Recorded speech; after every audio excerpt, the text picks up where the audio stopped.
Hello guys, welcome back to our channel part 3 of Rebirth for Family and Revenge. Chapter 21 अंधिका और उसका अतीत। कुहू जैसे ही गुफा के अंदर पहुंचती है, उसे एक भारी आवाज़ सुनाई देती है, आखिर तुम आ ही गई। इस आवाज़ सुन कुहू के फेस पे एक तिरछी मुस्कान आ जाती है। वो वैसे ही मुस्कुराते हुए घमंड से बोलती है, मैंने कहा था ना मैं खुद को आज़ाद करके रहूंगी। मैंने अपना वादा पूरा किया, अब आपकी बारी है अपना वादा पूरा करने की। कुहू की ये बात सुन एक धुएं जैसा काला साया उस अंधेरी गुफा से बाहर निकल आता है। गुफा में छेद होने के कारण चांद की रोशनी उस साए ऊपर पड़ रही थी, जिससे उस साए की लाल आंखें चांद की रोशनी में साफ दिख रही थी। उसकी आंखें बेहद ही डरावनी लग रही थी, पर कुहू को जैसे इससे कोई फर्क ही नहीं पड़ रहा था। वो उस साए की आंखों में आंखें डालकर देख रही थी। ये देख वो साया का मुंह बन जाता है, पर फिर भी वो अपने कर्कश आवाज़ में बोलता है, तुमने अभी तक अपना वादा पूरा नहीं किया है। तुमने खुद को तो आज़ाद कर लिया, पर मुझे भी इस गुफा से आज़ाद होना है, तभी मैं तुम्हारा काम करूँगा। उस साए की बात सुन कुहू की भौं आपस में जुड़ जाती है और वो बिना किसी एक्सप्रेशन के उस साए को देखती है, फिर वहाँ से जाने लगती है। ये देख वो साया हड़बड़ा कर बोलता है, ठीक है, मैं तुम्हारा काम करने को तैयार हूँ, पर बदले में तुम्हें भी मुझे इस गुफा से आज़ाद करना होगा। उस साए के इतना कहते ही कुहू के कदम अपने जगह पर ही ठहर जाते हैं और उसके चेहरे पे एक ईविल स्माइल आ जाती है, जिसे वो जल्दी ही छिपाकर उस साए के पास आ जाती है। वही वो साया कुहू को देखकर अपने मन में बोलता है, मैं कैसे ये भूल सकता हूँ। भले ही इस शैतान का शरीर 4 साल का है, पर इसकी आत्मा 4 साल की नहीं है। वो साए अभी अपने मन में ये सब बोल ही रहा था, तभी उसे कुहू की सख्त आवाज़ सुनाई देती है। अच्छा हुआ जो आपको ये बात याद आ गई, वरना आप सोच भी नहीं सकते मैं क्या क्या कर सकती हूँ। कुहू की बात सुन वो साया एक लंबी सांस लेके अपनी कर्कश आवाज़ में बोलता है, देखो अंधिका, भले ही तुम एक इंसान के शरीर में हो, पर ये मत भूलो तुम एक शैतान की बेटी हो और तुम्हारी वो माँ मलिका तुम्हें पागलों की तरह धरती पे ढूंढ रही है। ऐसे में तुम कपूर परिवार में नहीं जा सकती, ना ही तुम नियति के साथ खेल सकती हो। पिछली बार तुम्हारी एक गलती के कारण कपूर परिवार को अपनी जान गंवानी पड़ी, पर काव्या एक नेक दिल आत्मा है, जिस कारण उसे दूसरा जीवन मिला, पर तुम्हें कोई दूसरा जीवन नहीं मिला है, बल्कि तुमने अपनी शक्तियों को कुर्बान कर इस इंसानी जीवन को चुना है। ऐसे में तुम्हारे ऊपर बहुत खतरा है। इतना कहकर वो साया चुप हो जाता है, पर उस साए की बात सुनकर कुहू की आंखें गुस्से से काली हो गई थी, साथ ही उसके आसपास से काली तरंगें निकलने लगी थी। वो गुस्से से चिल्लाती हुए बोलती है, कार्ल, इतना बोल। वो अपने दांत पीसते हुए आगे बोलती है, मेरा नाम कुहू है, ना कि अंधिका। अंधिका तो उसी दिन मर गई थी जिस दिन मेरी माँ मलिका ने अपने शक्तियों के लालच में मेरी जान ली थी, पर आपकी वजह से मैं धरती लोक पे आ गई, पर यहाँ आके भी मुझे कैद ही मिला। इतना बोलते ही वो अपने अतीत को याद करने लगती है। फ्लैशबैक। सालों पहले एक ऐसी जगह जहाँ की जमीन खून सी लाल और बंजर थी। उस जमीन को देखकर ऐसा लग रहा था जैसे उस जमीन पे कभी पानी की एक बूंद भी ना गिरी हो। साथ ही आसमान कालिक सी अंधेरी थी। वहाँ पे तरह तरह की अजीब अजीब आवाज़ें गूंज रही थी, जिससे वो जगह बेहद ही डरावनी बन रही थी। तो मैं आपको बता दूँ ये कौन सी जगह है, तो ये है पाताल लोक, जहाँ राक्षसों और दैत्यों का बसेरा था। पाताल लोक के बीचों बीच एक बड़ा सा महल था, जो कि पूरी तरह से काला था। उस महल के चारों तरह कई सारे काले कपड़ों में मोटे मोटे दरवान अपने हाथों में हथियार लिए खड़े थे। उन सभी का चेहरा काला सा और भदा सा था। उसी महल के एक आलीशान से कमरे में, जो कि पूरे तरह से काले रंग में रंगा हुआ था, उस कमरे में एक बेहद ही खूबसूरत लड़की थी। उसने एक खूबसूरत सा सफ़ेद रंग का लॉन गाउन पहना था। उसका रंग दूध सा गोरा था, लंबे घने बाल जो घुटनों तक आ रहे थे। चेहरे पे एक अलग ही तेज, जैसे किसी भी पल वो अपनी रोशनी से उस पाताल लोक को रोशन कर सकती है। पर उसकी गर्दन पे बना काले रंग का चक्र उससे ये करने से रोक रही थी, जिससे उस लड़की को अपने शरीर में तेज दर्द महसूस हो रहा था। दर्द के कारण उसकी खूबसूरत भूरी आंखें लाल पड़ गई थी, मानो अभी उसमें से खून आ जाएगा। साथ ही उस लड़की को जंजीरों से बांधकर जमीन पर बिठाया गया था। वो लड़की अपने शरीर में उठ रहे दर्द को सह ही रही थी कि तभी उस कमरे में 42-43 साल की एक औरत आती है। वो औरत भले ही 42 साल की आसपास की हो, पर उस औरत को देखकर ऐसा लगता था जैसे वो कोई 26-27 साल की लड़की हो। उस औरत के सर पे एक बड़ा सा काले रंग का ताज था, जिस पे काले मोती और काले हीरे लगे हुए थे। उसने काले रंग के कपड़े पहन रखे थे, साथ ही उसके चेहरे पे घमंड साफ साफ नजर आ रहा था। तो ये है पाताल लोक की रानी मलिका। मलिका दिखने में बेहद ही खूबसूरत है, पर इनका दिल उतना ही काला है। मलिका चलकर उस लड़की के सामने खड़ी हो जाती है। जब उस लड़की को एहसास होता है कि कोई उसके सामने है, तो वो अपना सर ऊपर करके देखती है, तो अपने सामने मलिका को खड़ी देखती है। मलिका को अपने सामने देख उस लड़की की लाल हो चुकी आंखें में हल्की नमी आ जाती है। पर इससे मलिक को कोई फर्क नहीं पड़ता है। वो उस लड़की के ऊपर झुककर उसके गालों को अपने हाथों में भींचकर ईविल स्माइल करते हुए बोलती है, चुचू चू चुचू, क्या हुआ बच्चा, अब तुम्हें अपनी रानी माँ से प्यार नहीं है? क्या तुम अपने उस बेवकूफ़ बाप को याद कर रही हो? मलिका ने अभी इतना कहा ही था कि तभी उस लड़की का शरीर आग की तरह जलने लगता है, जिससे उसे अपने हाथ में तेज जलन महसूस होती है। मलिका कुछ समझ पाती उससे पहले ही वो लड़की झटके से मलिका को अपने आप से दूर कर देती है, जिससे मलिका जमीन पे जा गिरती है। जैसे ही मलिका गिरती है, वो लड़की अपनी पूरी ताकत लगाकर खड़ी हो जाती है। हालांकि अभी भी उसके हाथों और पैरों में जंजीरें बंधी हुई थी, पर उस लड़की को इससे कोई फर्क नहीं पड़ता है। वो गुस्से से लगभग चिल्लाते हुए बोलती है, खबरदार, अगर अपनी गंदी जुबान से अपने हमारे पिता का भी नाम लिया तो मैं आपको जला के रख कर दूंगी। वो लड़की जैसे ही अपनी बात खत्म करती है कि तभी मलिका चिल्लाते हुए बोलती है, अंधिका। इतना बोल वो अपने कपड़ों में छिपाए एक छोटी सी शीशी को अंधिका के ऊपर फेंक देती है, जिससे अंधिका बेहोश होकर नीचे गिर जाती है। अंधिका को बेहोश होता देख मलिका गुस्से से खड़ी होकर खुद से ही कहती है, ना इसका बाप किसी काम का था और ना ही मेरी ये औलाद किसी काम की है। पर फिर कुछ सोचकर वो जहरीली मुस्कान अपने चेहरे पे लेकर बोलती है, ना पर तुम मेरे एक काम आ सकती हो। मैं तुम्हारी बली शैतान को खुश करने के लिए दूंगी, जिससे मुझे असीम शक्तियां मिलेगी। इतना बोल वो पागलों की तरह हंसने लगती है। चलो तो मैं आपको बता दूं, जैसे पाताल लोक था जहां बुराइयां राज करती थी, वैसे ही दूसरी तरफ दिव्य लोक था जहां अच्छाई राज करती थी। पाताल लोक के लोगों का हमेशा यही मकसद रहा था कि वो दिव्य लोक को तबाह करके उसकी सारी शक्तियां ले ले, जिस कारण दोनों लोकों में दुश्मनी होने साथ कई सारे जंग भी हुए। पर जंग में जीत हमेशा दिव्य लोक की ही होती थी। ये देख पाताल लोक की राजकुमारी मलिका बल से नहीं बुद्धि से सोचने लगी, और तब उसने दिव्य लोक के राजकुमार आदर्श के सामने मासूम बनकर और अपने खूबसूरती के जाल फेंककर उससे शादी कर ली। जब ये बात दिव्य लोक के महाराज यानी कि आदर्श के पिता को पता चली, तो उन्होंने गुस्से में आदर्श को दिव्य लोक से निकलकर उससे अपने सारे रिश्ते खत्म कर लिए। ये देख आदर्श को बहुत बुरा लगा, पर पाताल लोक के लोग आदर्श के सामने अच्छे बनाने नाटक कर उसे अपने साथ पाताल लोक ले गए, क्योंकि मलिका के इस साजिश में पूरा पाताल लोक भी शामिल था।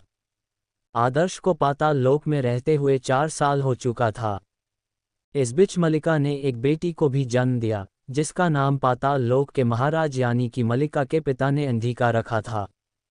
पर यह नाम आदर्श को पसंद नहीं आता है, क्योंकि वो अपनी बेटी का नाम रोशनी रखना चाहता था। जो दुनिया में अच्छाई की रोशनी बिखरे, पर वो पाताल लोक के महाराज का अपमान नहीं कर सकता था, इसीलिए वो चुप रहता है। वक्त के साथ अंधिका बारी हो रही थी। अंधिका का दिल में अच्छाइयाँ भरी हुई थी, जो कि उसके पिता से मिली थी, पर दिमाग में बुराइयाँ थी जो उसकी माँ से मिली थी। पर इसके अलावा उसे कुछ और भी मिला था, जो कि था दिव्य लोक और पाताल लोक की असीम शक्तियाँ। ये देख आदर्श को अपनी बेटी की चिंता होती रहती थी, इसलिए वो हमेशा ही अंधिका से कहता था, चाहे जो हो जाए हमेशा अपने दिल की सुनना, ना कि दिमाग की। सब सही चल रहा था। अंधिका भी 5 साल की हो चुकी थी। मलिका भी अपनी अच्छाई का नाटक कर रही थी। पर एक दिन आदर्श गलती से मलिका और उसके पिता की बात सुन लेता है, जिसमें वो दोनों उसके साथ की गई साजिशों के बारे में बात कर रहे थे। उन दोनों की सारी बात सुनकर आदर्श कर पैरों तले जमीन ही खिसक जाती है।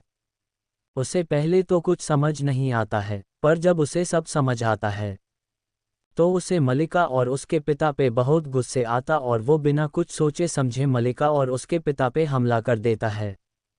ये देख वो दोनों समझ जाते हैं कि आदर्श ने उनकी सारी बात सुन ली है, तो वो भी आदर्श पे हमला करने लगते हैं, क्योंकि उन्हें सिर्फ आदर्श की औलाद से मतलब था, ना कि आदर्श से। लड़ाई में आदर्श मल्लिका के पिता को मार देता है पर मल्लिका आदर्श को मार देती है। ये देखकर आदर्श की आंखें में नमी आ जाती है कि वो जिससे इतना प्यार करता है उसी ने उसकी जान ले ली, पर उसे अब मल्लिका से कोई लेना देना नहीं था। उसे तो फिक्र थी तो सिर्फ अपनी बेटी की, जो सिर्फ 5 साल की थी।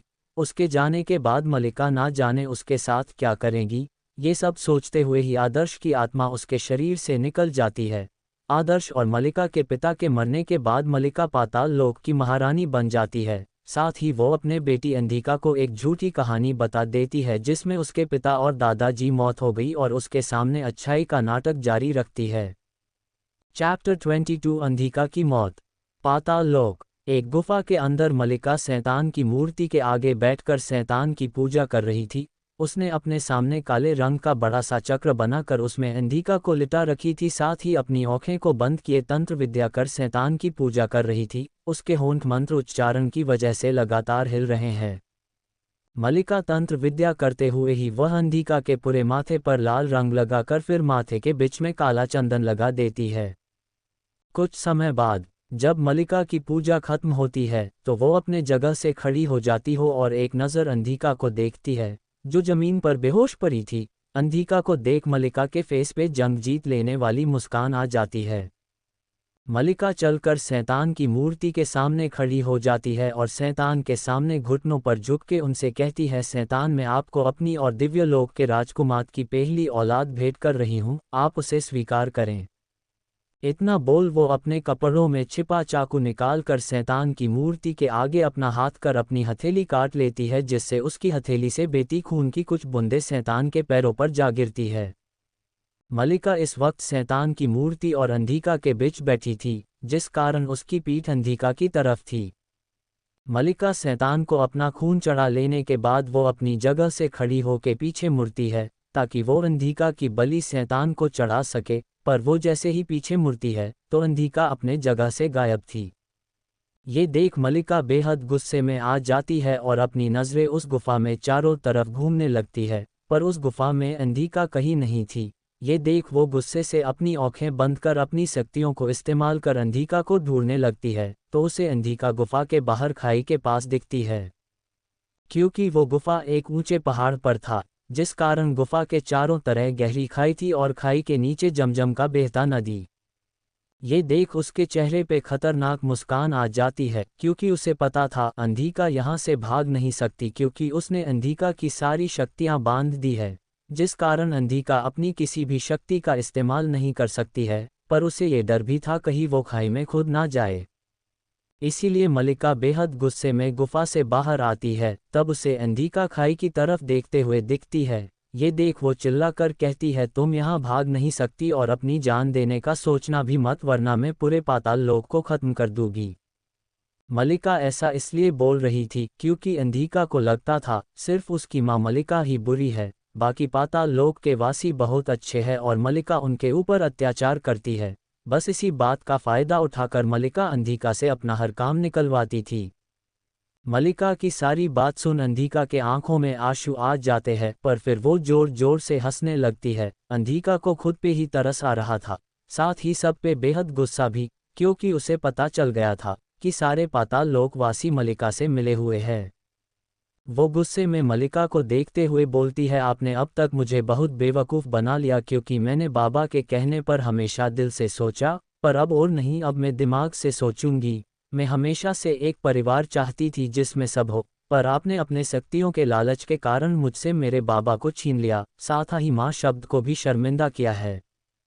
अंधिका की बात सुन मल्लिका गुस्से में कहती है, तो इसमें गलत क्या है? तुम्हें तो खुश होना चाहिए, तुम अपनी माँ के किसी काम आ रही हो। अगर आज मैंने तुम्हारी बलि शैतान की नहीं दी तो मैं पूरे पाताल लोक को जलाकर रख कर दूंगी। मल्लिका की बात सुन अंधिका मल्लिका की आंखों में आंखें डालकर बोलती है, आपको पाताल लोक को खत्म करना है ना, तो बेशक कर दीजिए, कम से कम इस सृष्टि के विनाश होने से बेहतर ही है। फिर अंधिका अपने कदम पीछे लेते हुए बोलती है, पर आप ये मत सोचना कि आपको आपकी गुनाहों की सजा नहीं मिलेगी, मैं लौट कर आऊंगी आपको आपकी की गई हर गुनाहों की सजा देने। इतना बोल वो खाई में खुद जाती है। ये देख मल्लिका दौड़ के उसके पास जाती है, पर तब तक बहुत देर हो गई थी। अंधिका खाई में गिर गई थी। ये देख मलिका गुस्से से पागल हो जाती है और वो बजी खाई की तरफ बढ़ने लगती है।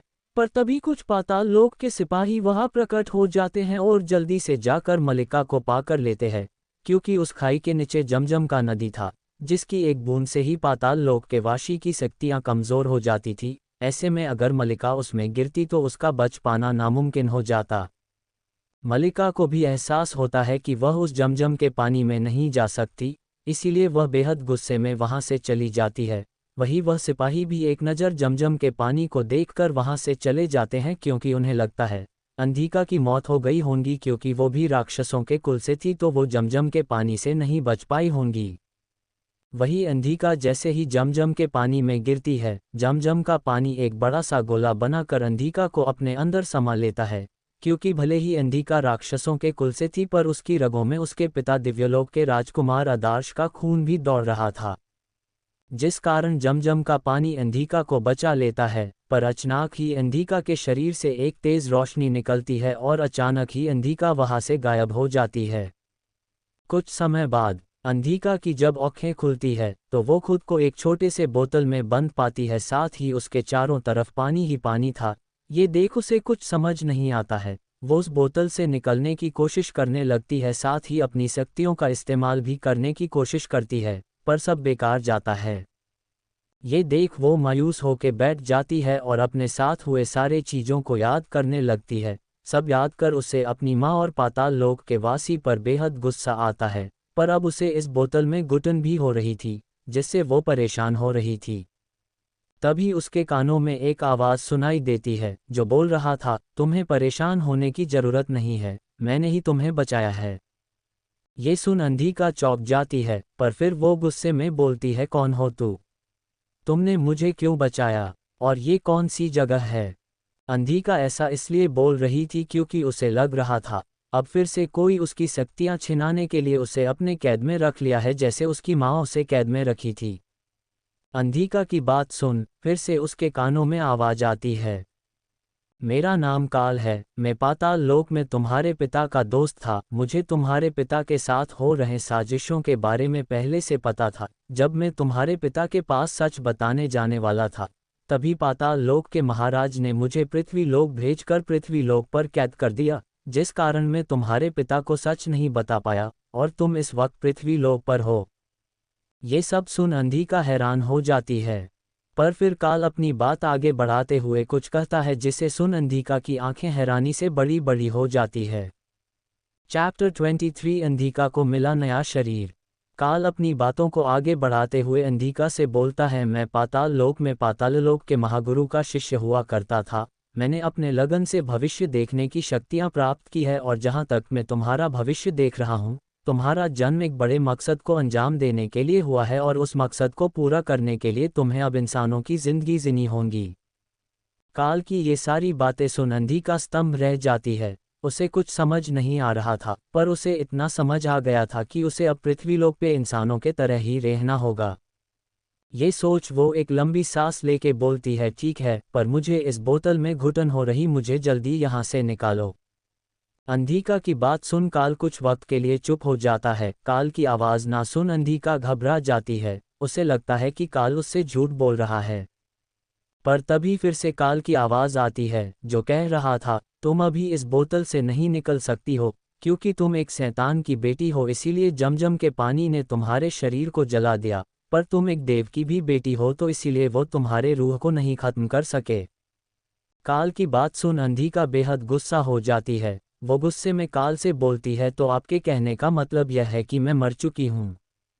अंधिका की बात सुन काल हल्का मुस्कुराकर बोलते हैं, हाँ ऐसा कहा जा सकता है, तुम मर चुकी हो, पर पूरी तरह से नहीं। काल के ऐसी गोल गोल बातें सुन अंधिका की आंखें छोटी हो जाती है। वो वैसे ही गुस्से में बोलती है, आपके कहने का क्या मतलब है?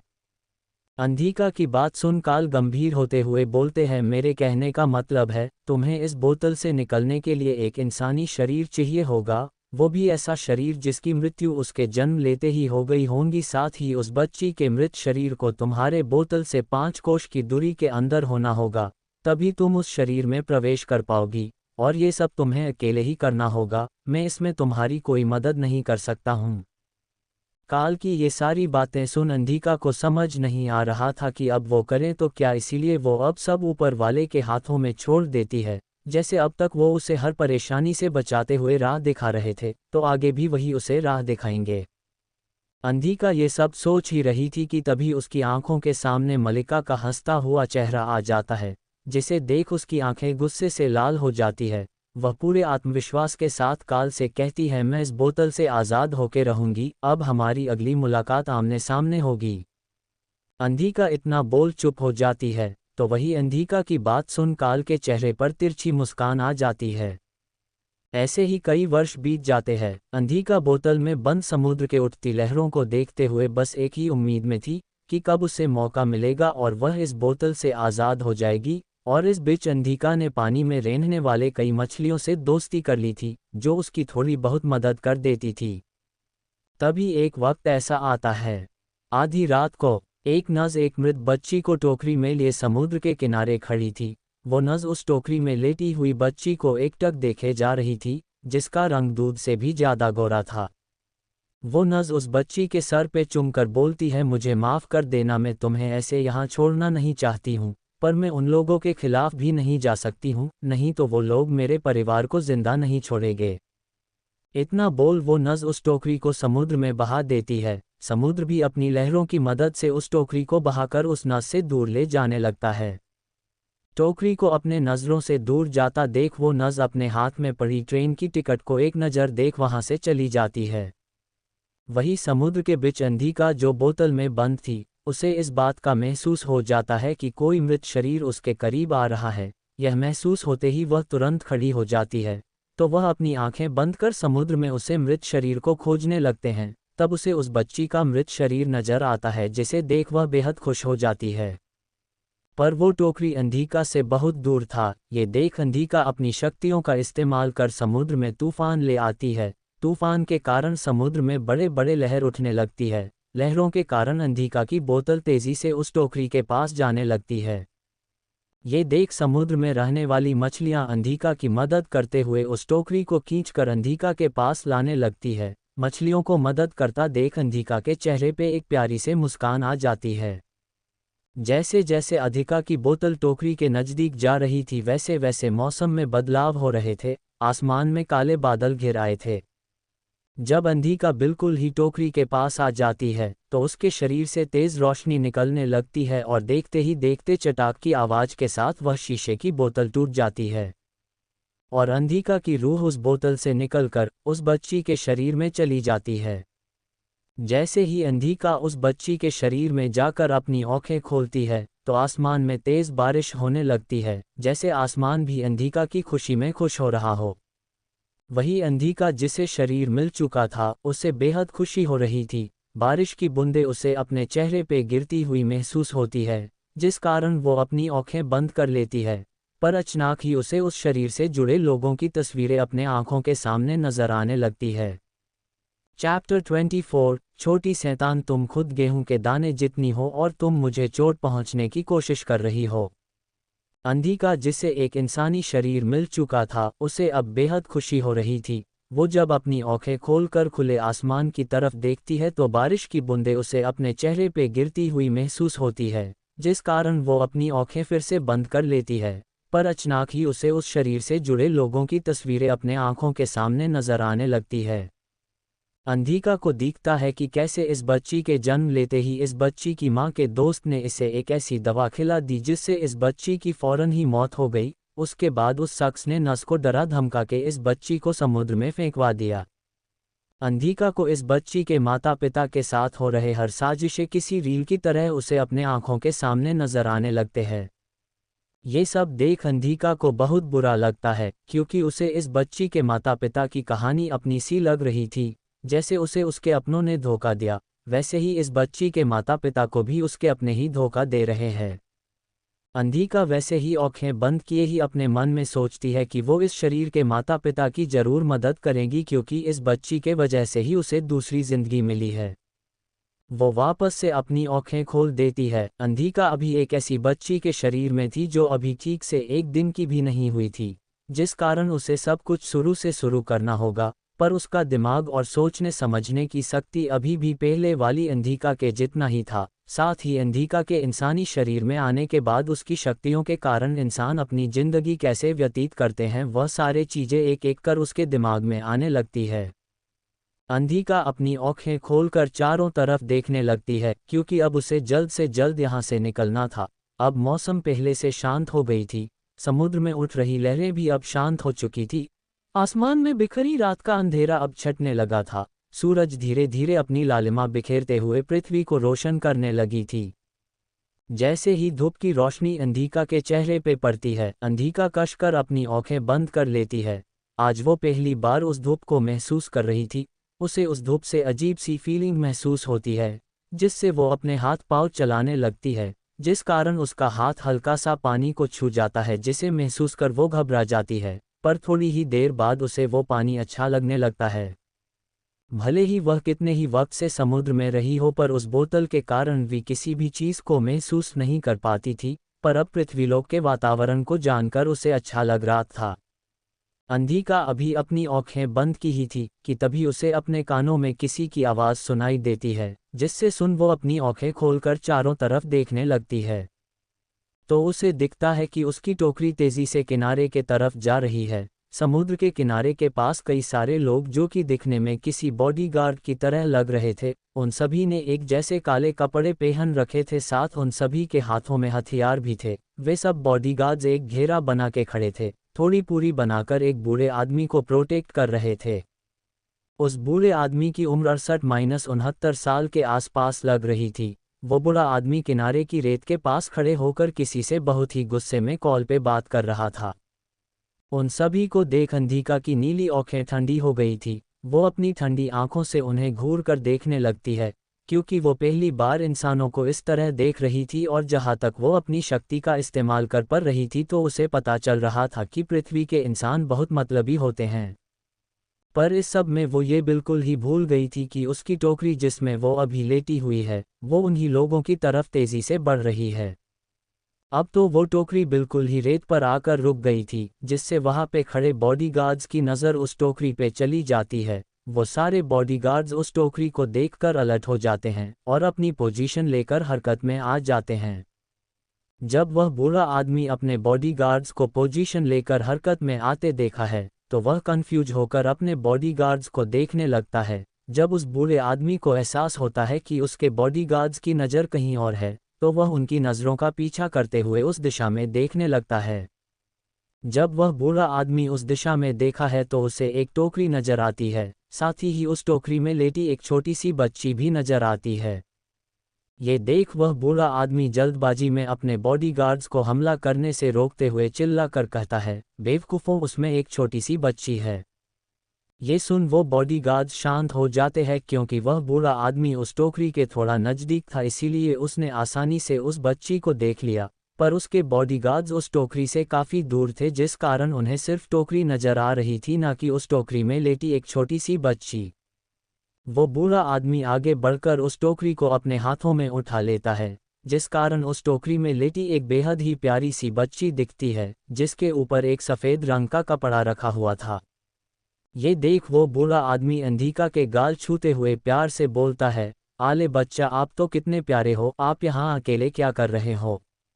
उस बूढ़े आदमी के ये बोलते ही अंधिका को ये एहसास होता है कि वो बूढ़ा आदमी उसके कुछ ज़्यादा ही नज़दीक आके बात कर रहा है। ये देख उसके भाव सख्त हो जाते हैं, पर वो उस बूढ़े आदमी को कुछ कह भी नहीं सकती थी, इसीलिए गुस्से से घूरकर उसे बूढ़े आदमी की आंखों में देखने लगती है, जैसे कह रही हो, तुम जो कोई भी हो, चुपचाप मुझसे थोड़ा दूर होके बात करो। अंधिका की इस हरकत पे वो बूढ़ा आदमी ठहाका लगा के हंसने लगता है, क्योंकि अंधिका को देखकर उसे किसी की याद आ गई थी। तो मैं आपको बता दूं ये बूढ़ा आदमी कौन है, तो ये कोई और नहीं, रघुवीर सिंघानिया है। रघुवीर जी प्यार से अंधिका के गाल खींचते हुए बोलते हैं, क्या तुम अपनी इन छोटी छोटी आंखों से मुझे डराने की कोशिश कर रही हो। रघुवीर जी को इस तरह अपने गाल खींचते देख अंधिका बुरी तरह चिढ़ जाती है। वो अपने हाथ पांव चलाते हुए रघुवीर जी को खुद से दूर करने की कोशिश करने लगती है, पर उसके नाजुक हाथ कितना ही दम लगा पाते, इसीलिए अंधिका रघुवीर जी का हाथ पकड़ उनकी उंगली को अपने मुंह में कर उसमें अपने दांत गराने की कोशिश करती है, पर अफसोस उसके मुंह में अभी दांत थे ही नहीं। ये देख अंधिका अपनी नाक सिकोड़ लेती है। वही रघुवीर जी अंधिका की हर एक हरकत ध्यान से देख रहे थे। वो उन्हें बड़ी प्यारी लग रही थी, पर जब उन्होंने अंधिका को खुद की उंगली काटते देखते हैं तो एक बार फिर ठहाके लगा के हंसने हुए कहते हैं, छोटी शैतान, तुम खुद गेहूं के दाने जितनी हो और तुम मुझे चोट पहुंचने की कोशिश कर रही हो। वही रघुवीर जी के बॉडीगार्ड सभी सदमे जा चुके थे, क्योंकि उन सभी ने पहली बार रघुवीर जी को इस तरह हंसते हुए देखा था, वरना तो रघुवीर जी हमेशा गुस्से में ही रहते हैं। रघुवीर जी कुछ देर उस बच्ची को निहार कर अपने एक बॉडीगार्ड से कहते हैं, पता करो इस बच्ची माता पिता कौन है, साथ ही मुझे उनकी सारी इन्फॉर्मेशन चाहिए, तब तक मैं इस अपने साथ ले जा रहा हूँ। रघुवीर जी ऐसा इसलिए बोल रहे थे क्योंकि उस बीच पे दूर दूर तक कोई नहीं था। वही अंधिका जैसे ही ये सुनती है कि वो बुरा आदमी उसे अपने साथ ले जाना चाहता है तो उसे हल्का सा डर लगता है, पर उसे उस बुरे आदमी से कोई नकारात्मक ऊर्जा महसूस नहीं हुई थी। साथ ही उसने अपनी शक्तियों की मदद से उस बुरे आदमी की सारी जानकारी उसके छूते ही अपने दिमाग में देख ली थी। ये सोचकर उसका मन थोड़ा शांत हो जाता है। Flashback and. कुहू ये सब याद आते हैं, उसकी आंखों में कुछ अनकहा सा दर्द उमड़ आता है, पर वो अपने आप को संभाल कर एक लंबी सांस लेके अपने मन में कहती है, अच्छा ही हुआ कि उस दिन मुझे मास्टर ने अपने साथ अपने घर ले गए, नहीं तो मुझे काफ़ी मेहनत करनी पड़ती इंसानी जिंदगी जीने के लिए। कुहू को अपने सोच में डूबा देख काल कुहू से कहता है, क्या तुम फिर से वही सब करने वाली हो। चैप्टर 25 काव्या जाएगी आदित्य के ऑफिस। कुहू को अपने सोच में डूबा देख काल कुहू से कहता है, क्या तुम फिर से वही सब करने वाली हो। वही दूसरी तरफ अमन काफी देर से कुहू का इंतजार कर रहा था। अब उसे घबराहट होने लगी थी क्योंकि कुहू को गए हुए काफी वक्त बीत चुका था, पर उसने जो 1 घंटे का टाइमर लगाया था उसमें अभी भी 5 मिनट बाकी था। ये देख वो अपने आप से बड़बड़ाते हुए बोलता है, ये बॉस अभी तक वापस क्यों नहीं आए। अगर बॉस को कुछ हो गया होगा तो कहीं उनका सामान किसी जंगली जानवर से ना हो गया हो, या ज्यादा अंधेरा होने पे उन्हें डर लग रहा हो। माना बॉस बहुत इंटेलिजेंट है, पर है तो 4 साल की बच्ची ही ना। अब तो बस 5 मिनट ही बाकी है, अगर बॉस 5 मिनट में नहीं आई तो मैं उन्हें ढूंढने जाऊंगा। अमन अभी ऐसे ही अपने आप में बड़बड़ा जा रहा था कि तभी कुहू कार का दरवाजा खोलकर कार में बैठ जाती है। कुहू कार में बैठ चुकी थी, पर अमन अभी भी खुद में बड़बड़ाए जा रहा था। ये देख कुहू की आंखें छोटी हो जाती है। वो अपनी सख्त आवाज में अमन से बोलती है, अगर तुम्हारा पागलों की तरह खुद से बात करना हो गया हो तो अब चलो यहाँ से। कुहू की आज़ाद सुन अमन चौंक कर अपने दिल पे हाथ रखते हुए बोलता है, किसकी इतनी हिम्मत हुई अमन राजपूत को डराने की। इतना बोल वो कुहू को देखता है। कुहू को कार में देख वो खुशी से कुहू को गले लगाते हुए बोलता है, बॉस आप आ गई, आपने इतनी देर कर दी। आपको पता है मुझे कितनी घबराहट हो रही थी। अमन ने किसी बच्चे की तरह शिकायत करते हुए ये सारी बात कही थी। अमन की बात सुन पहले तो कुहू की आंखें छोटी हो जाती है, पर जब अमन उसे गले लगता है तो कुहू को हल्का गुस्सा आता है। पर जब वो अमन की उसके लिए फिक्र भरी बात सुनती है तो उसका गुस्सा चला जाता है और उसकी जगह उसके होठों पे हल्की मुस्कुराहट आ जाती है, जिसे वो जल्दी ही छिपा लेती है। कुहू अमन की पीठ पर हाथ रख के उससे अपनी कोल्ड आवाज में बोलती है, अब क्या मुझे गले लगा के ही मारने का इरादा है। कुहू की ये बात सुन अमन जल्दी से कुहू से अलग होके बोलता है, सॉरी बॉस, वो मैं थोड़ा भावुक हो गया था। अमन की बात सुन कुहू अमन से बोलती है, अब क्या पूरी रात यही बितानी है या यहाँ से चलने का तुम्हारा कोई इरादा भी है। कुहू की बात सुन अमन कार स्टार्ट कर वहाँ से आगे बढ़ा देता है। वही कुहू अपना सर सीट से टिकाकर अपनी आंखें बंद कर लेती है। कुहू अपनी आंखें बंद किए अपने मन में बोलती है, बच्ची में हूँ पर हरकतें बच्चों वाली इसकी है। इतना बोल वो मन मन मुस्कुरा देती है। वही अमन कार ड्राइव करते हुए अपने मन में बोलता है, क्या मैं बॉस से पूछूं कि वो कहाँ गई थी। इतना सोच वो एक नज़र कुहू को देखता है जो अपना सर सीट से टिकाकर अपनी आंखें बंद किए बैठी थी। फिर सामने देखता है, फिर एक नज़र कुहू को देखता है, फिर सामने देखता है। वो ऐसा ही कई बार करता है। आमना की ये हरकत महसूस कर कुहू वैसे ही अपनी आंखें बंद किए कहती है, क्या तुम्हें कुछ पूछना। कुहू का अचानक सवाल सुन अमन हड़बड़ा जहा है, पर फिर शांत होके सामने देखते हुए ही बोलता है, वो बॉस, मैं बस ये जानना चाहता था कि आप कहाँ गई थी। अमन का सवाल सुन कुहू एक लंबी सांस लेके बोलती है, वक्त आने पे पता चल जाएगा। कुहू की बात सुन अब अमन कुछ नहीं कहता है और अपनी ड्राइविंग पे फोकस करने लगता है। अगली सुबह कपूर मैंशन। काव्या, आदित्य और आयु डाइनिंग टेबल पे बैठे नाश्ता कर रहे थे। डाइनिंग टेबल पे इस वक्त बहुत शांति थी। तभी इस शांति को तोड़ते हुए काव्या अपनी प्यारी सी आवाज में आदित्य से बोलती है, आदि, क्या आज मैं भी आपके साथ ऑफिस चलूं? काव्या की बात सुन आदित्य को थसका, मतलब मुंह का खाना गले में अटक जाना लग जाता है, जिस कारण वो जोर जोर से खांसने लगता है, क्योंकि इससे पहले आदित्य ने कई बार काव्या से कहा था उसके ऑफिस चलने को, पर वो हर बार माना कर देती थी। इसीलिए अचानक काव्या के पूछने पर आदित्य को थसका लग जाता है। आदित्य को खांसते देख काव्या जल्दी से अपने जगह से उठकर आदित्य को पानी पीने को देती है, तो आदित्य उसके हाथ से पानी लेके पीने लगता है, तो काव्या उसकी पीठ सहलाने लगती है। जब आदित्य थोड़ा शांत हो जाता है तो काव्या आदित्य को देखते हुए बोलती है, आदि, क्या आप ठीक हो? क्या मैं आपको कुछ और दूं? काव्या को खुद की इतनी फिक्र करते देख आदित्य उसे शांत कराते हुए बोलता है, नहीं, मुझे कुछ नहीं चाहिए और तुम परेशान मत हो, मैं ठीक हूँ। आदित्य की बात सुन काव्या शांत हो अपनी जगह बैठ जाती है और उम्मीद भरी नज़र से आदित्य को देखती है। उसके इस तरह देखने से आदित्य समझ जाता है वो उसके हाँ का वेट कर रही हो, जिसे देख आदित्य बोलता है, ठीक है। आदित्य की हाँ सुन काव्या खुश हो जाती है और आयु को देखते हुए बोलती है, बच्चा, आज हम दोनों साथ में आपको स्कूल छोड़ने चलेंगे। काव्या की बात सुन आयु की आंखें चमकने लगती है और वो खुशी से अपना सर हिला देता है। फिर तीनों ही अपना ब्रेकफास्ट खत्म कर जैसे जाने को होते हैं। तभी मैनेगेट से एक लड़की अपनी हाई हील्स की टकटक करते हुए हाल में आ जाती है। उस लड़की ने काफ़ी छोटी ड्रेस पहन रखी थी, जिससे उसके बदन का काफ़ी सारा हिस्सा दिख रहा था। साथ ही उसने अपने चेहरे पे ढेर सारा भी मेकअप लगा रखी थी।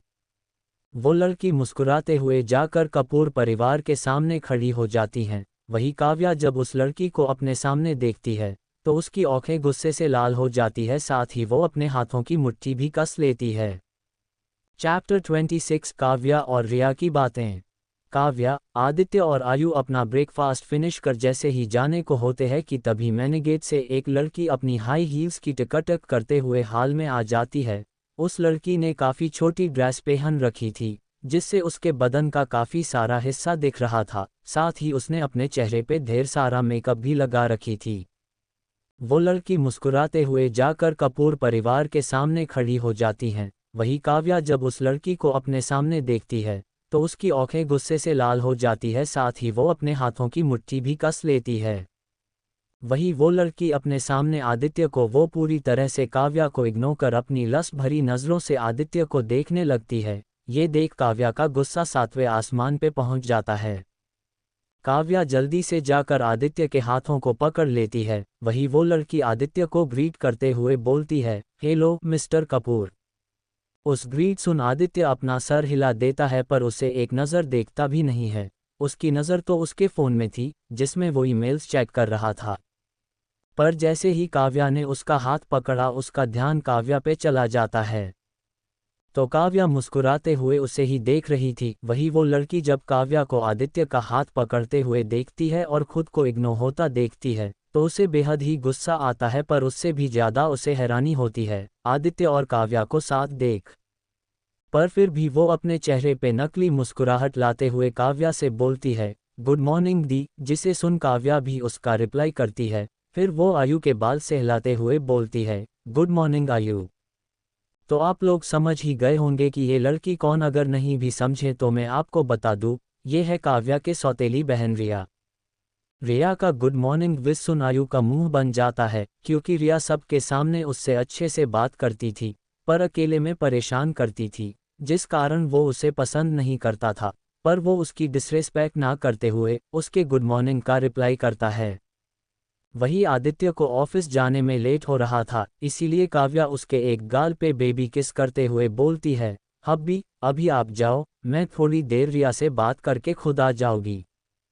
काव्या की बात सुन आदित्य अपना सर हाँ में हिला देता है। वही ये सब देख आयु चिढ़ जाता है, क्योंकि उसकी मम्मा ने उसे किस नहीं किया पर उसके डैडी को किस किया। वही आदित्य भी आयु के चिढ़ को समझ गया था, इसीलिए वो उसे तिरछी स्माइल पास करता है, जिसे देख आयु मुंह फूल जाता है। और वो नाराजगी से काव्या से बोलता है, मम्मी अपने सिर्फ डैड को बाई किस दिया, क्या आप मुझे बाई किस नहीं करोगे। आयु की इतनी क्यूट कंप्लेन सुन काव्या मुस्कुराए बिना रह नहीं पाती है और उसे गोद में उठाकर उसके पूरे फेस पे ढेर सारी किसियां करते हुए बोलती है, क्या अब ठीक है, पर ये क्या मेरा बेबी तो शर्मा रहा है। क्योंकि काव्या की ढेर सारी किस से आयु का चेहरा शर्म से हल्का लाल हो गया था, पर काव्या की बात सुन आयु के चेहरे पे लंबी से मुस्कान आ जाती है। वही रिया ये सब देख काफी हैरान थी, क्योंकि जहां तक उसे पता था काव्या तो आयु से नफरत करती है। उसे अब अंदर से घबराहट महसूस हो रही थी कि कहीं काव्या को आयु का सच पता तो नहीं चल गया है। अगर ऐसा है तो आदित्य को पता होगा और वो इसकी छानबीन करने पूरी जान लगा देगा। ऐसे में उसका नाम सामने आया तो वो दोनों उसे छोड़ेंगे नहीं। उसके दिमाग में काफी सारे थॉट आ रहे थे। वही काव्या रिया के मन की बात बेखबर आदित्य और आयु को मुस्कुराते हुए बाई बोलती है। आदित्य भी काव्या के माथे पे किस करके आयु हाथ पकड़ वहां से चला जाता है। आदित्य और आयु के जाने के बाद काव्या के फेस पे जो स्माइल थी वो अब चली गई थी और अब वो रिया को देखती है तो रिया अपने ही सोच में गुम थी। उसके फेस पे हल्का पसीना भी था, जिसे देख काव्या कहीं ना कहीं समझ गई थी कि रिया इस वक्त क्या सोच रही थी और ये समझ काव्या के फेस पे एक डेविल स्माइल आ जाती है, जिसे काव्या जल्दी ही छिपाते हुए बोलती है, अरे रिया तुम कहाँ खो गई। काव्या के आवाज़ देने पे रिया अपने होश में आती है और नकली मुस्कुराहट अपने चेहरे पर लाते हुए बोलती है, कुछ नहीं दी, वो मैं बस आपको आयु के साथ इतना घुल मिल कर बात करते देख थोड़ी हैरान हो गई थी। मुझे लगा था मिस्टर कपूर के दिए धोखे के बाद आप कभी भी उन्हें माफ़ नहीं करेंगी और ना ही उनके आयु को अपनाएगी, पर अपने उन्हें इतनी आसानी से माफ़ कर दिया। रिया ने बड़े ही चालाकी से काव्या को आदित्य के खिलाफ बातें कह दी थी। वो मन ही मन खुश होते हुए बोलती है, अब तो पक्का ही इस काव्या को आदित्य पे गुस्सा आएगा। तो वही काव्या अपने मन में गुस्से से रिया को गालियां देते हुए बोल रही थी, डायन, कामिनी, चुड़ैल, तुमसे बेहतर तो जानवर होते हैं। उन्हें अगर कहीं से ज़रा सा भी प्यार मिलता है तो वो अपनी जान देकर अपनी वफादारी साबित करते हैं, पर तुम तो उन सबसे भी बदतर हो। पिछले जन्म में भी ऐसे ही तुम मुझे भड़काती थी, पर इस बार तो मैं तुम्हें छोड़ूंगी नहीं। फिर काव्या खुद से ही कहती है, इसकी हिम्मत कैसे हुई मेरे हब्बी और बेबी के बारे में अनाप शनाप बोलने की, इसकी तो सजा मैं अभी तुम्हें दूंगी। इतना सोच काव्या रिया को देखते हुए उदास होने का नाटक करते हुए बोलती है, तुम सही कह रही हो, पर मैं कब तक अपने आदि से नाराज रहती। तुम्हें तो अच्छे से पता है ना मैं आदि से कितना प्यार करती हूँ। काव्या की ये बात सुन रिया गुस्से से अपने हाथों की मिट्टी कस लेती है, जिससे उसके लंबे नाखून उसके हथेली में चुभने लगते हैं, पर फिर भी वो अपने गुस्से का घुट पीकर अपने चेहरे पे नकली मुस्कुराहट बरकरार की हुई थी। काव्या फिर अपनी बात आगे बढ़ाते हुए बोलती है, मेरी बात छोड़ो, तुम अपने बारे में बताओ, तुम इतनी सुबह सुबह यहाँ आए हो, कोई काम था क्या। काव्या ऐसा इसीलिए बोलतो है क्योंकि उसे याद था पिछले जन्म में भी रिया ऐसे ही सुबह सुबह कपूर मैंशन आई थी, फिर वो उसके मन में आदित्य और आयु के खिलाफ और जहर घोल कर गई थी। साथ ही उसे अपने किसी थर्ड ग्रेड की फिल्म में गाने को बोली थी, जिसके लिए काव्या खुशी खुशी मान गई थी, पर उस फिल्म के वजह से काव्या को उसके फैंस की तरफ से बहुत हटे मिला था, साथ उसकी बदनामी भी हुई थी, क्योंकि वो फिल्म बुरी तरह फ्लॉप हुई थी। साथ ही उसके डायलॉग ऑफेंसिंग थे, जिसका पता काव्या को नहीं था। तब आदित्य ने अपने पीआर टीम की मदद से उसकी हेल्प जी थी, लेकिन जब काव्या ने रिया से सवाल किया तो रिया ने सारा ब्लेम डायरेक्टर पर डाल दिया, ये कहकर कि डायरेक्टर ने उसे बिना बताए ही यह सब किया है। पर इस बार काव्या ऐसा नहीं होने देने वाली थी। काव्या का सवाल सुन रिया को भी याद आता है कि वो एक जरूरी काम के लिए आई है, जो सिर्फ काव्या ही कर सकती है। इसीलिए वो अपनी आवाज़ शहद से भी मीठी बनाते हुए बोलती है, दी, मुझे एक फिल्म में हीरोइन का रोल मिला है, तो क्या आप उस मूवी के लिए एक सॉन्ग गा दोगी। प्लीज़ दी, माना मत करना, अगर आपने इस मूवी में सॉन्ग गया तो पक्का ये मूवी हिट जाएगी। रिया इतना बोल चुप हो जाती है। वही काव्या रिया की पूरी बात सुन उसकी आंखें छोटी हो जाती है। वो अपने मन में बोलती है, इसकी असिस्टेंट ने कितनी अच्छी स्क्रिप्ट लिखी है, मुझे मनाने के लिए, पर अफसोस मैं पहले वाली काव्या नहीं हूँ जो तुम्हारी इन मीठी मीठी बातों में आ जाओगी। चैप्टर 27 काव्या का रिया को सबक सीखना और आदित्य के ऑफिस जाना। रिया अपनी बात बोल चुप हो जाती है, वही काव्या रिया की पूरी बात सुन उसकी आंखें छोटी हो जाती है। वो अपने मन में बोलती है, इसकी असिस्टेंट ने कितनी अच्छी स्क्रिप्ट लिखी है, मुझे मनाने के लिए, पर अफसोस मैं पहले वाली काव्या नहीं हूँ जो तुम्हारी इन मीठी मीठी बातों में आ जाओगी।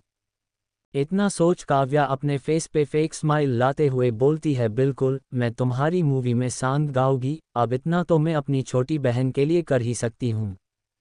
काव्या की ये बात सुन रिया बेहद खुशी से काव्या के गले लग जाती है और गले लगे ही अपने मन में उसका मजाक उड़ाते हुए बोलती है, उफ़ काव्या तुम कितनी बेवकूफ़ हो, बस तुम्हारे सामने दो मीठे बोल फेंको और तुम कुछ भी करने को रेडी हो जाती हो। इतना बोल वो अपने चालाकी पे मन ही मन इतराने लगती है। इस वक्त उसके चेहरे पर एक जहरीली मुस्कान थी, जिसे काव्या बड़ी आसानी से अपने सामने लगे आईने में देख पा रही थी। क्योंकि रिया के सामने और पीछे दोनों तरफ आईना था, जिस कारण रिया का रिफ्लेक्शन उस आईने से काव्य के सामने वाले आईने में बन रहा था। रिया की मुस्कान देख काव्या समझ जाती है आखिर उसके मन में क्या चल रहा है, और ये समझ वो डेविल स्माइल करते हुए अपने मन में बोलती है, मैं पिछली जिंदगी में बेवकूफ़ थी जो तुम्हारी चालों को समझ ना सकी, पर इस बार मैं तुम्हें दुनिया के सामने छोड़ो घर में भी मुंह छिपाने लायक नहीं छोड़ूंगी। फिर रिया काव्या से अलग होके बोलती है, ओके दी, तो अब मैं चलती हूँ। रिया की बात सुन काव्या बिना रिया के नज़र में आए अपने पैर से रिया के बगल में बिछा कारपेट को हल्का ऊपर उठा देती है, जिस कारण रिया जैसे ही पलटकर अपना कदम आगे बढ़ाती है, उसके लंबे हील्स के कारण वो कारपेट में उलझकर फर्श पे गिरने लगती है। रिया गिरने के डर से काव्या को पकड़ने की कोशिश करती है, पर काव्या पहले ही 2 कदम पीछे हट गई थी, जिस कारण वो मुंह बल फर्श पे गिर जाती है, साथ ही उसके मुंह से एक जोर की चीख निकल जाती है। रिया को गिरा हुआ देख काव्या जल्दी से उसके पास आके खड़ी हो जाती है और उसकी फिक्र करने का दिखवा करते बोलती है, अरे रिया थोड़ा संभाल कर चला करो, अब और कितना गिरोगी, जब तुमसे हील्स में चला नहीं जाता तो तुम हील्स पहनती ही क्यों हो। रिया जिसके पैरों में हल्का दर्द होने लगा था, जब वो काव्या की बात सुनती है तो उसे अजीब लगता है, साथ ही उसे काव्या पे बेहद गुस्सा भी आता है कि काव्या उसकी मदद करने के बजाय उसे भाषण दे रही है।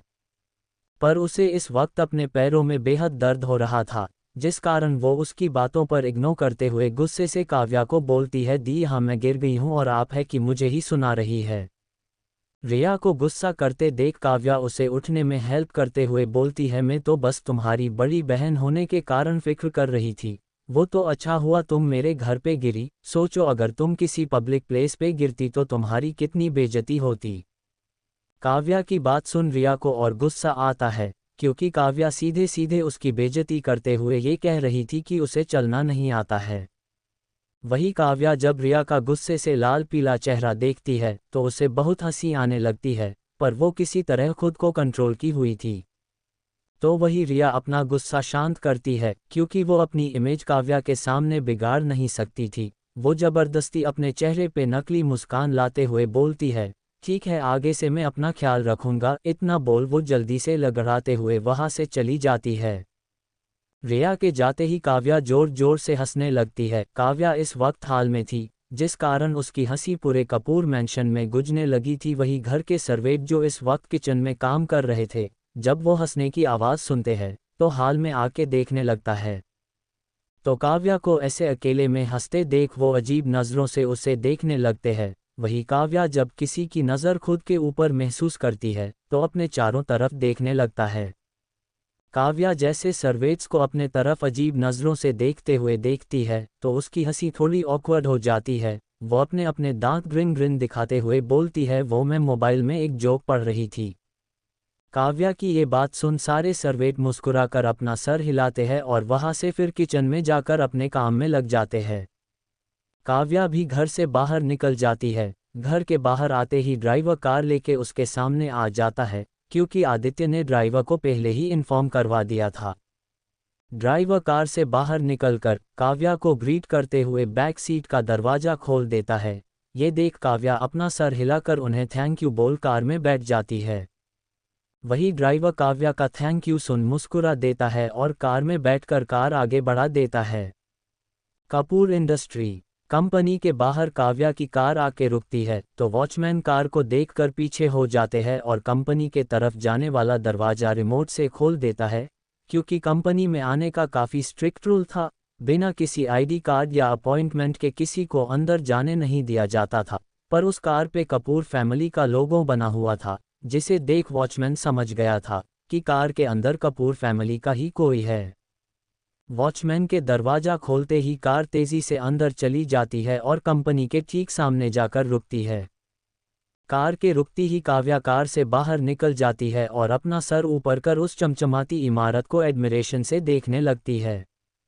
उसे ये सोचकर काफ़ी प्राउड फील होता है कि उसका पति इसी कंपनी में बैठे बैठे देश की इकोनॉमी में हड़कंप मचा सकता है।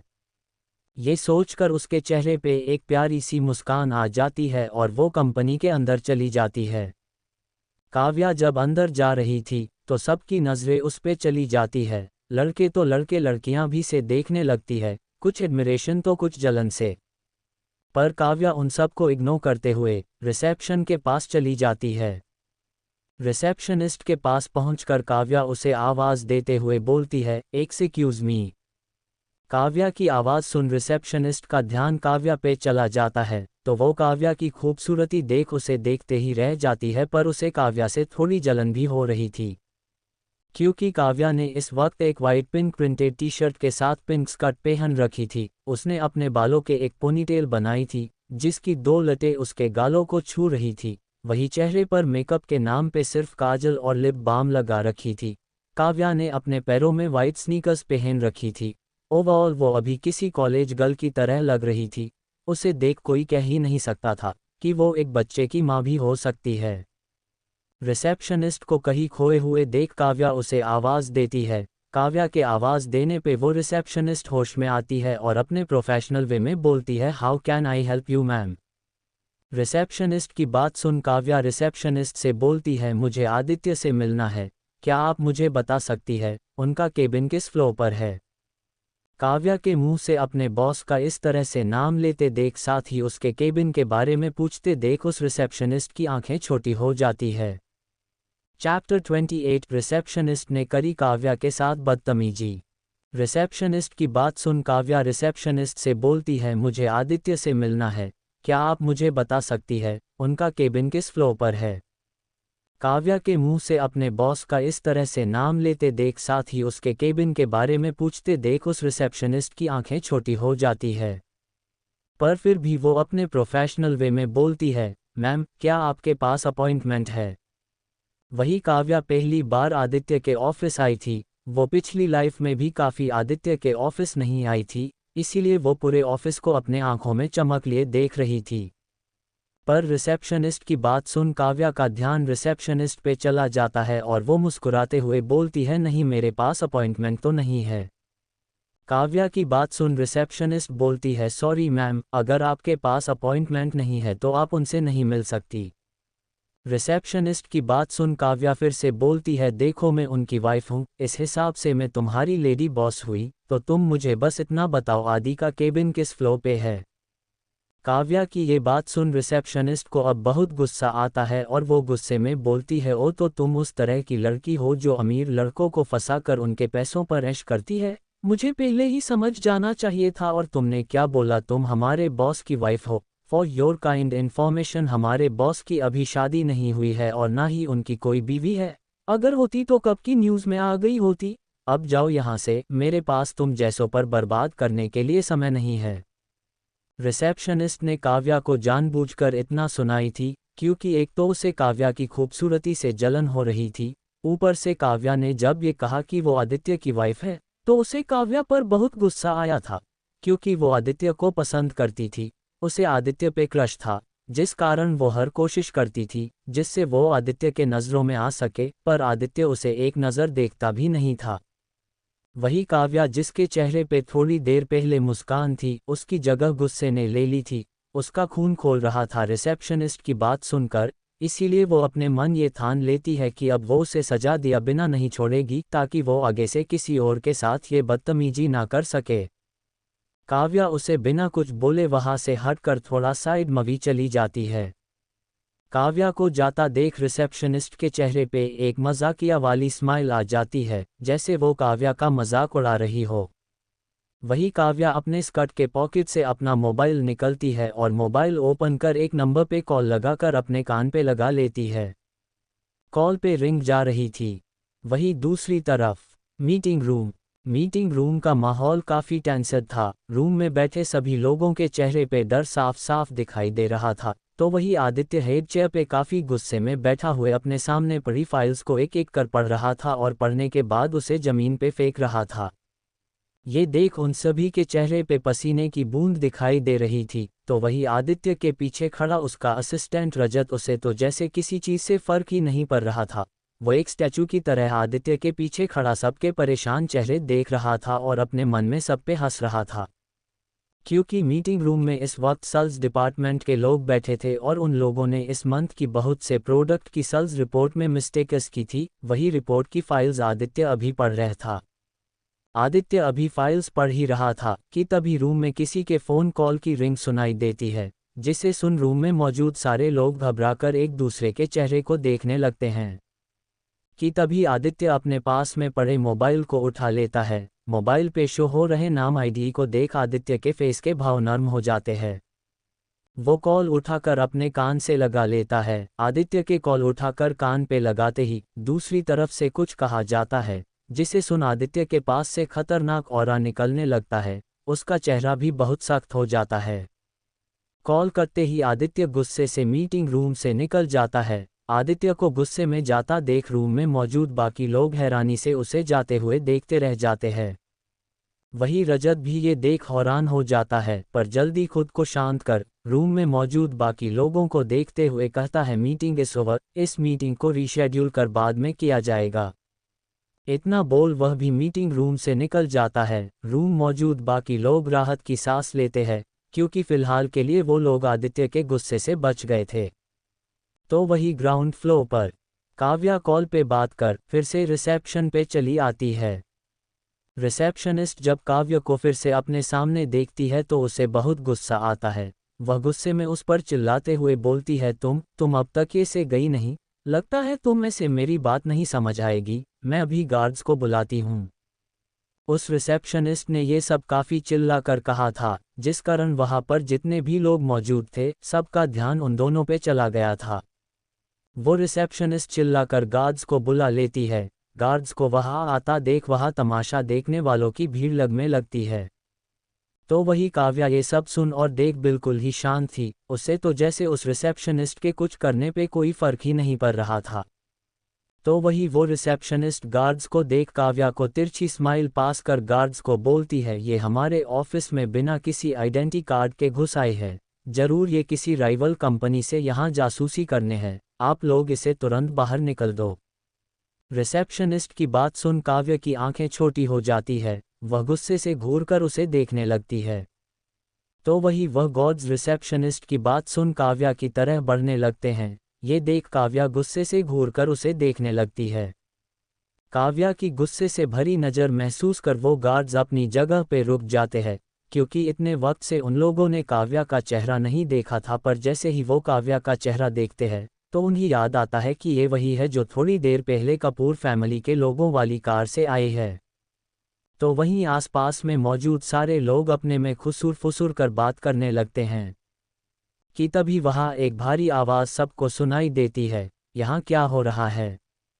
चैप्टर 29 आदित्य का गुस्सा। काव्या की गुस्से से भरी नज़र महसूस कर वो गार्ड्स अपनी जगह पे रुक जाते हैं, क्योंकि इतने वक्त से उन लोगों ने काव्या का चेहरा नहीं देखा था। पर जैसे ही वो काव्या का चेहरा देखते हैं तो उन्हें याद आता है कि ये वही है जो थोड़ी देर पहले कपूर फैमिली के लोगों वाली कार से आए हैं। तो वहीं आसपास में मौजूद सारे लोग अपने में खुसुर फुसुर कर बात करने लगते हैं। कि तभी वहाँ एक भारी आवाज़ सबको सुनाई देती है, यहाँ क्या हो रहा है। इस आवाज़ को सुन सब शांत हो जाते हैं, क्योंकि इस आवाज़ में गुस्सा साफ साफ महसूस हो रहा था। इसीलिए वो सब डरते हुए उस दिशा में देखने लगते हैं जहाँ से आवाज़ आई थी। वही इस आवाज़ को सुन उस रिसेप्शनिस्ट के चेहरे पे डेविल स्माइल आ जाती है, क्योंकि ये आवाज़ और किसी की नहीं आदित्य की थी। और आदित्य ने पहले भी कई सारी एक्ट्रेस या मॉडल जो उस पे चांस मारने के लिए उसके ऑफिस आती थी, उसे आदित्य बहुत बुरी सजा देता था और उसे सजा के बाद वो एक्ट्रेस या मॉडल कहीं भी नजर नहीं आती थी, मानो जैसे वह इस दुनिया में एग्जिस्ट ही ना करती हो। वही काव्या जब आदित्य की आवाज़ सुनती है तो उस दिशा में देखती है जहां आदित्य खड़ा था। आदित्य इस वक्त लिफ्ट के पास खड़ा था, वही उसके पीछे रजत खड़ा था। वो काफ़ी तेज़ी से हाँफ रहा था क्योंकि आदित्य पहले ही लिफ्ट से चला गया था और दूसरे लिफ्ट को आने में वक्त लग रहा था। ये देख रजत सीढ़ियों से भागते हुए ग्राउंड फ्लोर पे आया था। आदित्य को देख काव्या के फेस पे एक छोटी सी स्माइल आ जाती है। वो भागकर आदित्य के पास जाती है और उसके कमर से अपने दोनों हाथ लपेटकर उसके सीने में अपना सर धंसाकर उसे कसकर अपने गले लगा लेती है। काव्या के गले लगते ही आदित्य के भाव नर्म पर जाते हैं। काव्या की ये हरकत देख वहां मौजूद सारे एम्प्लॉइज की सांसें उनके गले में ही अटक जाती है। वो सब काव्या को सिंपैथी भरी नज़रों से देखने लगते हैं क्योंकि उन्हें काव्या बहुत क्यूट और इनोसेंट लग रही थी, पर अब उन्हें लग रहा था काव्या की गई इस हरकत पर आदित्य उस पर गुस्सा करते हुए उसे बहुत बुरी सजा देगा। तो वही वो रिसेप्शनिस्ट काव्या की ये हरकत देख गुस्से में काव्या को देखती हैं, पर फिर कुछ सोचकर अपने मन में हंसते हुए बोलती है, लो मुझे तो कुछ करना ही नहीं पड़ा, इस बेवकूफ़ लड़की ने खुद ही अपने पैरों पर कुल्हाड़ी मार ली, अब आदित्य सर इसे छोड़ेंगे नहीं।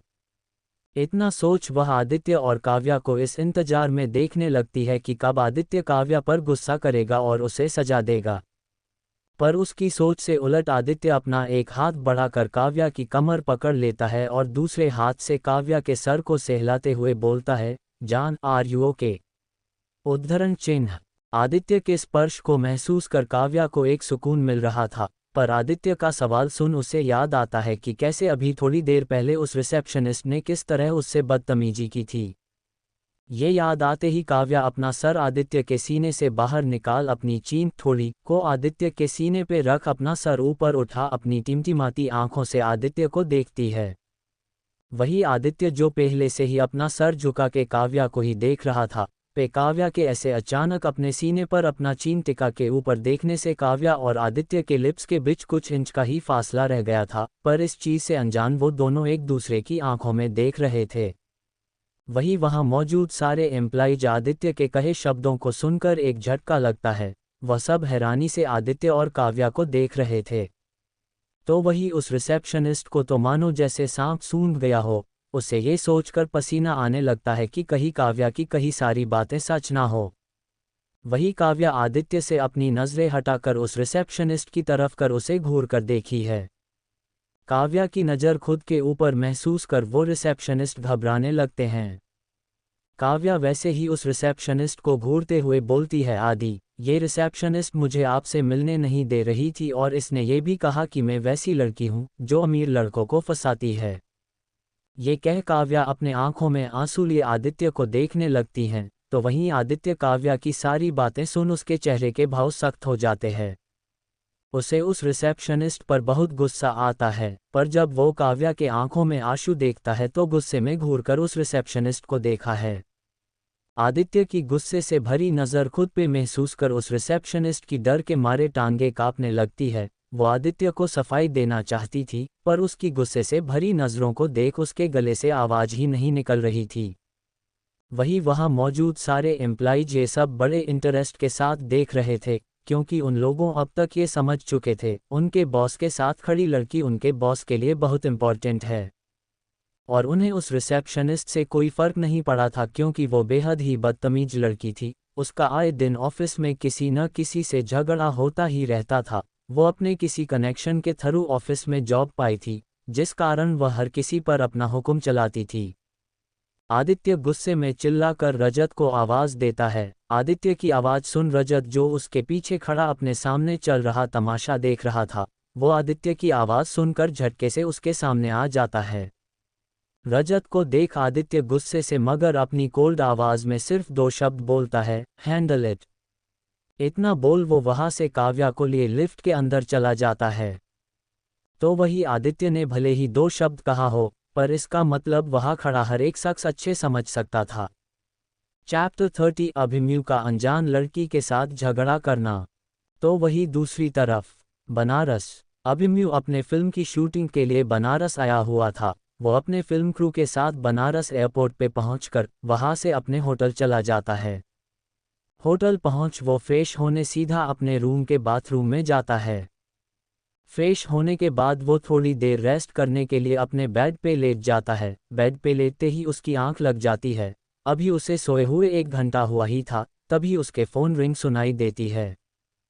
फ़ोन की रिंग सुन अभिमन्यु की नींद खुल जाती है। वो अपने बेड से उठकर अपने मोबाइल को साइड टेबल से अपने हाथ में ले लेता है। फिर वो अपनी अधखुली आंखों से मोबाइल पे आ रहे कॉलर आईडी को देता है, तो उसे उसके मैनेजर का कॉल आ रहा था।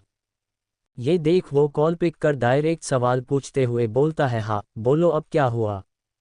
अभिमन्यु का डायरेक्ट सवाल सुन उसका मैनेजर जवाब देते हुए बोलता है, सर पूरा क्रू शूटिंग लोकेशन पे पहुंच गए हैं। डायरेक्ट सर ने आपसे पूछने के लिए बोले हैं कि आप कितनी देर में यहां आ रहे हैं। मैनेजर की बात सुन अभिमन्यु टाइम देखता है तो उसे एहसास होता है कि वो पिछले 1 घंटे से सोया हुआ है। ये देख अभिमन्यु बोलता है, मैं 20 मिनट में आ जाऊंगा। इतना बोल वो कॉल कट कर वॉशरूम में फ्रेश होने चला जाता है। वॉशरूम से निकल अभिमन्यु अपने सर पे कैप, आंखों पर ग्लासेस और चेहरे पे मास्क लगा लेता है, क्योंकि वो खुद अपनी कार ड्राइव करके जाने वाला था। ऐसे में अगर उसका कोई फैन उसे देख लेता तो अभिमन्यु के लिए मुश्किल बढ़ जाती। इसीलिए उसे खुद के फेस को अच्छे से कवर कर होटल से निकल पार्किंग में चला जाता है। पार्किंग में एक पीले रंग की लंबरगिनी खड़ी थी, जिसे देख अभिमन्यु अपने कार की से उस कार को अनलॉक करता है और कार के ड्राइविंग सीट पे बैठ कार स्टार्ट कर वहां से तेजी से निकल जाता है। अभिमन्यु अपने धुन में कार ड्राइव करते हुए ही गाना गुनगुना रहा था।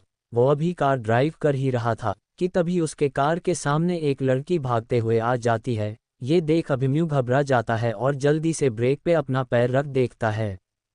अचानक ब्रेक लगने से कार की टायर घिसते हुए उस लड़की से 2 इंच की दूरी पे रुक जाती है। ये देख वो लड़की घबरा कर अपनी आंखें कसकर बंद कर लेती है और अपने जगह पे एक स्टैचू की तरह जम जाती है। तो वही अभिमन्यु जब देता है कि कोई एक्सीडेंट नहीं हुआ है, तो ये देख वो एक राहत की सांस लेता है। पर फिर उस लड़की की गई हरकत को याद कर अभिमन्यु को उस लड़की पे बहुत गुस्सा आता है। वो गुस्से में अपनी कार से निकल उस लड़की के पास जाता है तो वो लड़की उसके कार के सामने जमीन पे बैठी थी। उस लड़की का चेहरा अभिमन्यु को नहीं दिख रहा था, क्योंकि उस लड़की के सारे बाल उस लड़की फेस पे आ गए थे। पर अभिमन्यु को उस लड़की का फेस देखने में कोई इंटरेस्ट नहीं था, इसीलिए वो गुस्से में चिल्लाकर उस लड़की से बोलता है, पागल लड़की, लगता है तुम्हें मारने का बहुत शौक है, तभी तो ऐसे मेरे गाड़ी के सामने आ गई। अभिमन्यु अभी बोल ही रहा था कि अचानक वो बोलते बोलते ही रुक जाता है। अभिमन्यु के चिल्लाने पे वो लड़की जो डर से अपनी आंखें बंद किए बैठी थी, वो अपने होश में आती है और जल्दी से खड़ी हो जाती है। उसके खड़े होते ही उसके चेहरे पे जो बाल थे वो हट जाते हैं, तो वही वो अपनी बड़ी बड़ी आंखों की पलकें झपकाते हुए अभिमन्यु को देखने लगती है। उसे अभिमन्यु का फेस बिल्कुल भी नहीं दिख रहा था, क्योंकि अभिमन्यु ने अपना पूरा फेस ढक जो रखा था। तो वही अभिमन्यु तो उस लड़की का फेस देख उसे कहीं खोसा जाता है, क्योंकि उसके सामने खड़ी लड़की थी ही इतनी खूबसूरत। उस लड़की ने इस वक्त पीले रंग का फ्रॉक सूट पहन रखी थी, जिसके दुपट्टे को वो अपने गले में लटका रखी थी। एक हाथ में ढेर सारी चूड़ियां तो दूसरे हाथ में एक घड़ी, कानों में छोटे छोटे झुमके, खुले काले बाल जो कंधे से थोड़े नीचे तक आ रहे थे, माथे पे एक छोटी सी काली बिंदी, छोटा गोल सा चेहरे जिसपे मेकअप के नाम पे उसकी कथई आंखों में काजल और होठों पे लिप बाम था और पैरों में लाल जूती। कुल मिला के वो किसी परी से काम नहीं लग रही थी। इस लड़की की लुक्स को फोटो आपको मेरे व्हाट्सएप चैनल पे मिल जाएगी। अभिमन्यु के गुस्से में चिल्लाने पे उस लड़की का मुंह बन जाता है। वो भी हल्के नाराजगी से अपने प्यारी आवाज़ में बोलती है, अगर आपने हमें हमरे गलती के लिए गुस्सा किया है तो हमें बुरा नहीं लगा, लेकिन उनका है ना, अगर आपकी वजह से इस मासूम की जान चली जाती तो हमें बहुत बुरा लगता, हाँ नहीं तो। इतना बोल वो अपने गोद में लिए उस क्यूट से कुत्ते के बच्चे का सर प्यार से सहलाने लगती है। तो वही अभिमन्यु जब उस लड़की की आवाज़ सुनता है तो अपने होश में आता है, पर जब वो उस लड़की की पूरी बात सुनता है तो उसकी नज़र उसके हाथ में पकड़े पप्पी पे चली जाती है। ये देख उसे बेहद हैरानी होती है। वो अपने मन में बोलता है, क्या ये लड़की पागल है? एक छोटे से जानवर के लिए ये लड़की बिना सोचे समझे मेरे कार के सामने आ गई। अगर मैंने सही समय पे ब्रेक नहीं लगाया होता तो ये अब तक परलोक सिधार चुकी होती। अभिमन्यु ये सब सोच ही रहा था कि तभी उस लड़की की आवाज़ उसे सुनाई देती है, जो कह रही थी, हमें माफ़ कर दीजिए, हमें ऐसे आपके गाड़ी के सामने नहीं आना चाहिए था।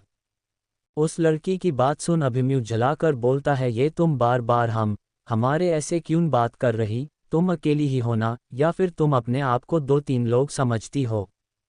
अभिमन्यु ने लगभग उसका मजाक उड़ाते हुए अपनी पूरी बात कही थी।